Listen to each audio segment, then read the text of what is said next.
Assalamualaikum warahmatullahi wabarakatuh. Nahmaduhu wa nusalli ala rasulillah karim, amma ba'd. Apabila metode pencatatan nasab menggunakan metodenya Imaduddin Al-Bantani, maka seketika itu juga hadis Bukhari, Muslim, terus Kutubus Sittah dan seterusnya itu maka akan runtuh semuanya karena menggunakan metodenya Imaduddin Al-Bantani. Sebagaimana orientalis barat yang tidak percaya tentang adanya hadis Nabi Muhammad SAW tersebut.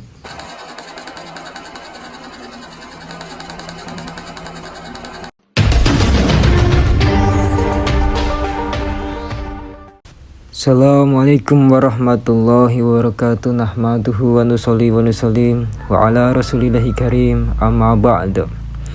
Yang mereka butuhkan adalah kitab manuskrip Yasir Zaman di zaman Imam Ubaidillah dan Imam Ahmad bin Isa al-Muhajir. Ini mereka tuntut sebagai tuntutannya orang-orang orientalis barat yang menuntut manuskrip hadis Imam Bukhari dan Muwatta Imam Malik yang ditulis di zaman Nabi Muhammad SAW, zaman sahabat dan ke bawahnya, yang harus ada manuskripnya, yang harus ada tulisannya. Dimulai dari Alois Ranger 1861 yang pertama kali mempersoalkan status hadis dalam Islam. Terus yang kedua, Ignaz Goldziher terpengaruh dari pemikiran Sprenger, seorang Yahudi yang lahir di Hungaria 1873. Lalu diperkuat Joseph Horowitz dengan dalil hadis baru ada pada akhir 1 Hijriah 1917 dan dinyatakan kembali oleh dosen Universitas Oxford oleh Alfred Guillaume pada 1924 yang meragukan seluruh otentitas hadis sebagai rekaman sejarah. Maka metode yang digunakan Imaduddin Al-Bantani apabila suatu kisah ataupun sejarah harus ada rekaman secara manuskrip, maka itu akan meruntuhkan Kutubus Sittah, Imam Bukhari, Sahih Muslim, Imam Tirmizi, Abu Daud, Nasai, Ibnu Majah dan seterusnya, dan periwayat hadis yang lainnya. Karena apa? Karena pemikiran tersebut awalnya sudah ada zaman dahulu. Zaman orang-orang itu mengerot Imam Bukhari. Di zaman orang-orang itu mengejar-ngejar Imam Bukhari. Karena Imam Bukhari dikatakan nggak ada manuskripnya tapi beliau menulis hadis. Nah seperti itu. Tapi dalam satu sisi lain bahwasanya Al-Quran ini turun dengan tradisi lisan. Terus periwayatan sebenarnya dengan tradisi lisan dihafal. Maka kalau apabila dihafal, maka tidak banyak kodeks dalam manuskrip. Karena apa? Hafalan. Nah, persaksian dari banyak orang, mutawatir. Yang ditanyakan orientalis barat, apakah Imam Bukhari ini mendapatkan manuskrip dari Humaydi Abdullah ibnu Zubair ini? Nah ini, ada nggak manuskripnya dari beliau itu? Atau dari Sufyan ini, ada nggak manuskripnya? Teks hadis yang di bawah ini. Terus dari Yahya bin Sa'id, ada nggak manuskripnya ini? Terus dari Muhammad bin Ibrahim At-Tami, ada nggak manuskrip yang teksnya di bawah ini? Kenapa adanya cuma pas ada di Imam Bukhari? Terus Al-Qamah bin Waqqas Al-Laitsi, ada nggak manuskripnya? Itu yang ditanyakan orientalis barat. Kalau nggak punya manuskrip maka itu kejanggalan. Umar bin Khattab radhiyallahu anhu menulis gak manuskrip tersebut yang isi hadis di bawah ini? Nah ini kejanggalan yang mereka katakan. Bahwasanya ini adalah tradisi lisan sebenarnya. Dari mulut ke mulut, dari mulut ke mulut. Namanya juga cerita. Hadis kan artinya cerita. Dari mulut ke mulut, dari mulut ke mulut.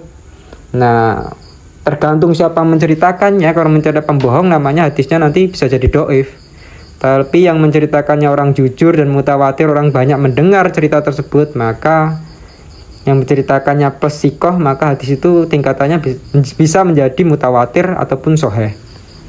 Begitu pula pencatatan nasab, kan ada mata rantainya seperti hadis. Bin siapa, bin siapa, bin siapa, apabila marga asegaf. Kalau di Padang ada Caniago. Nah itu ditulis gak kira-kira itu? Tapi kenapa dinyatakan itu adalah keturunan marganya Caniago tersebut?